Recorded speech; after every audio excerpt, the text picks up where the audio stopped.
নমস্কার বন্ধুরা, অপুর সংসার চ্যানেলে আপনাদের সবাইকে স্বাগত জানাই। আজ নিয়ে এসেছি গরম ভাতে খাওয়ার জন্য ডাটা চচ্চড়ি। সর্ষে বাটা দিয়ে এই ডাটা চচ্চড়ি কিন্তু অসম্ভব টেস্ট লাগে, বিশেষ করে গরম ভাতে।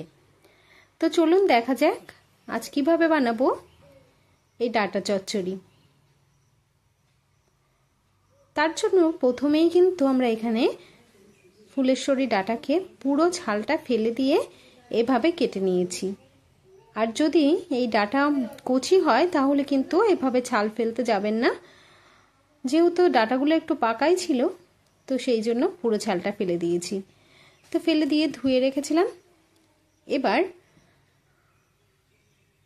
গ্যাসে একটা বাটির মধ্যে জল বসিয়ে দিয়ে কেটে ধুয়ে রাখা ডাটাগুলো আমরা একটু সিদ্ধ করে নেব। তো একটা চামচের সাহায্যে এইভাবে নাড়াচাড়া করে পুরো জলের মধ্যে ডুবিয়ে রাখতে হবে, তাহলে কিন্তু ডাটাগুলো খুব সুন্দর সিদ্ধ হয়ে যাবে। তো দিয়ে দিয়েছি লবণ আর দিয়ে দিচ্ছি একটু হলুদ। তো লবণ হলুদ দিয়ে ডাটাটাকে কিন্তু খুব ভালো করে সিদ্ধ করে নিতে হবে। আর এই ডাটাগুলো কিন্তু খুব তাড়াতাড়ি নরম হয়ে যায়, বেশি টাইম লাগে না। তো এভাবে আমরা কিন্তু নামিয়ে নিয়েছি ডাটাগুলো, একটা ঝাঁঝরি গামলার মধ্যে নামিয়ে নিয়েছি। আর যে জলটা আছে ওটাই কিন্তু ব্যবহার করব পরে। তো এখানে আছে কাঁচা লঙ্কা আর জিরে বাটা, আর আছে সর্ষে বাটা। তো সর্ষের পরিমাণ ওখানে আমরা কিন্তু একটু বেশিই দিয়েছি। কড়াইতে দিয়ে দিয়েছি পরিমাণ মতো সর্ষের তেল। তেলের মধ্যে দিয়ে দেব একটু কালো জিরে ফোড়ন। কালো জিরেটা একটু কিন্তু মানে ভাজা ভাজা একটু করতে হবে, তাহলে কিন্তু তেলের মধ্যে গন্ধটা খুব সুন্দর হবে আর খেতেও ভালো লাগবে। তো দিয়ে দিলাম সিদ্ধ করে রাখা ডাটা আর আলুগুলো। তো আপনারা যদি এর মধ্যে আলু না দিতে চান সেটাও করতে পারেন।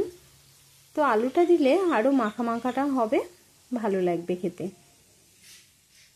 তো ডাটাগুলো দেওয়ার পর আমরা কিন্তু এইভাবে একটু নাড়াচাড়া করে নিচ্ছি।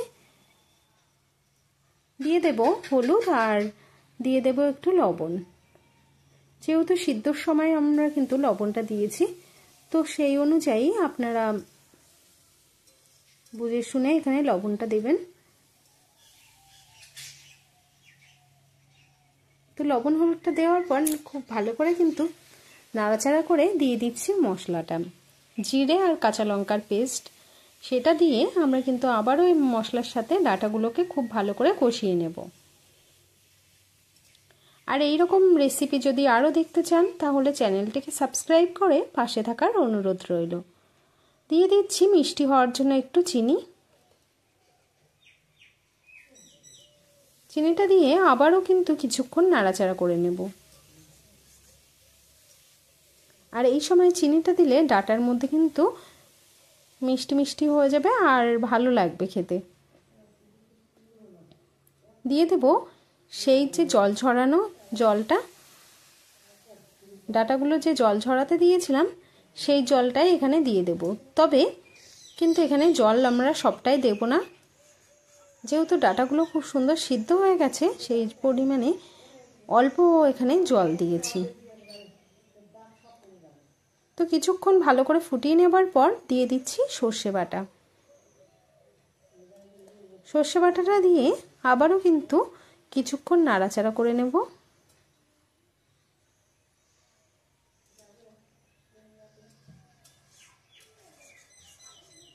এবার খুব ভালো করে কিন্তু এটাকে ফুটিয়ে নিতে হবে,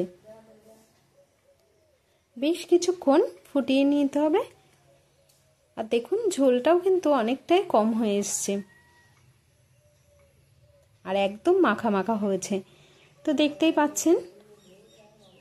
তো এভাবে একটু নাড়াচাড়া করে নেব।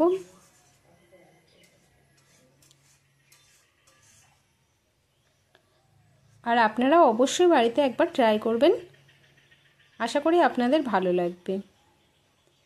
তো উপর থেকে দিয়ে দিলাম একটু কাঁচা সর্ষের তেল। কাঁচা সর্ষের তেলটা দিয়ে আবারও কিন্তু একটু নাড়াচাড়া করে নেব।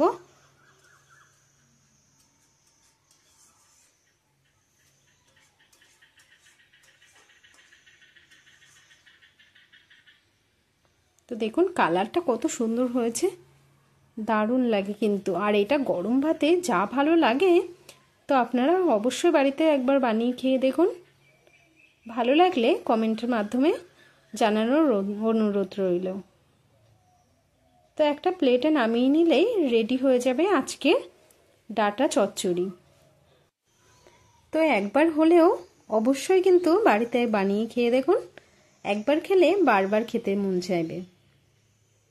তো আজ এই পর্যন্ত, আবার দেখা হবে নতুন কোনো ভিডিওর সাথে। ততক্ষণ সবাই ভালো থাকবেন, সুস্থ থাকবেন।